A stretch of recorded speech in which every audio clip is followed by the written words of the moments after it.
Hey, fishing friends, what's going on? It's Craig with Burwell Angling, and this week's Seven Rivers tip of the week is on hooks and what hooks you need to be fishing with what soft plastics and what technique. So to select a good hook, you need to know what you're going to be doing. Throwing a Carolina rig? Are you going to be flipping and pitching? Are you going to be throwing a speed worm?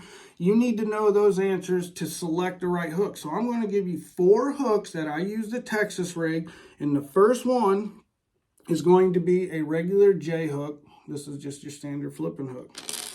Second one I'm going to give you is just a wide gap worm hook. This is just an extra wide gap worm hook. Gamakatsu's 3/0. Right here is an extra wide gap plus.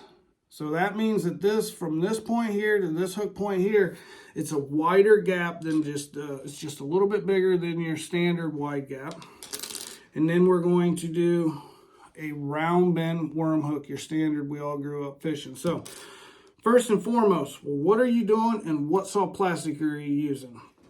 That's how you know what hook. So if I am going to say we're throwing speed worms and we're catching fish, I want to use 2 hooks for this technique. I want to use a wide gap. That'll work pretty good, got good bite. Or I'm going to actually use a round bend. Now this round bend worm hook works really good if you're throwing Carolina rigs. It works awesome on the speed worm, and I think why it works so awesome is because this hook offers a lot more bite than this hook here. From this point to this point, there's not much bite on your standard wide gap. I've actually bent those out on a few different brands, but this hook here, from this point here to this point, has got a lot more bite, so I'm going to land more fish. So if I'm Carolina rigging, I'm definitely going to be using an offset, just a round bend offset.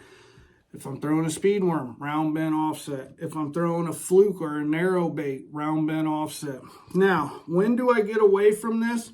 Is when the size of the soft plastics don't allow it. So if I'm going to throw a Magnum speed worm, which I throw a lot of, I do not want the standard round bend. I don't want just a regular EWG. There's a lot of plastics that has to be moved. So I want to use a wide gap plus. This is a Gamakatsu or an Owner wide gap plus. This just allows this soft plastic a little more room to move. So when the fish comes up behind it, he can actually push that plastic down. There's a lot more room in this point right here to where if you're using, say, just a round bend, we're going to actually rig it up and show you guys the difference. There's not much plastic. Look, I can already show you guys right here.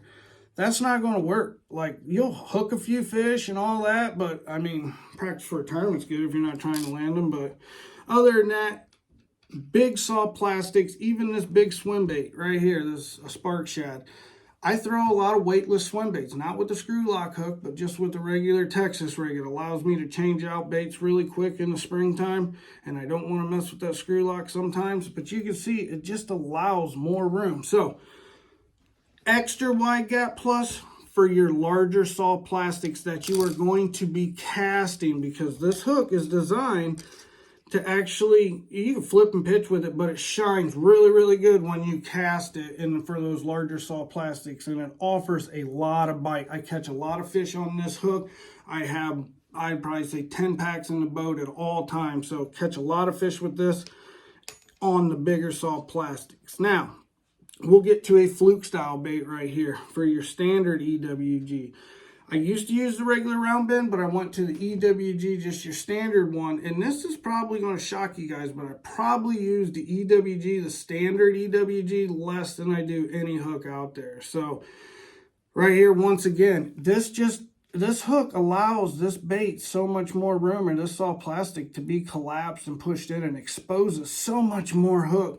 I can't stress it enough. The size of the soft plastic and the size of the hook has to be correct. So we're going to move on to my favorite technique of all, and you guys know it. Flipping, pitching, shallow cover, that's me. I love the Owner J-Hook Jungle Hook. Now, I tie a snail knot to this 95% of the time. Now, if I'm just flicking and casting out there roll cast, I am going to use probably an EWG if I'm just roll cast. But if I'm aiming and hitting targets and I'm not like winding off to the side of soft plastic, I am going to use that J-Hook with the snail knot, because When this snail knot, because when you tie a snail knot right, it kicks this bait up to the fish, to the roof of the fish's mouth, right in that bone. If you set the hook sideways on this, it will cause this hook point to roll, and you'll get them in the soft tissue and tear. And a lot of those fish you actually lose if they're jumping and things like that. So when you're fishing a J hook, hook set always up with the snail knot. I promise you'll land more fish. You'll get more fish in the bone, and that is key to landing more fish. So guys, gals, that is a quick rundown of what hooks I use. I do have some specialty hooks.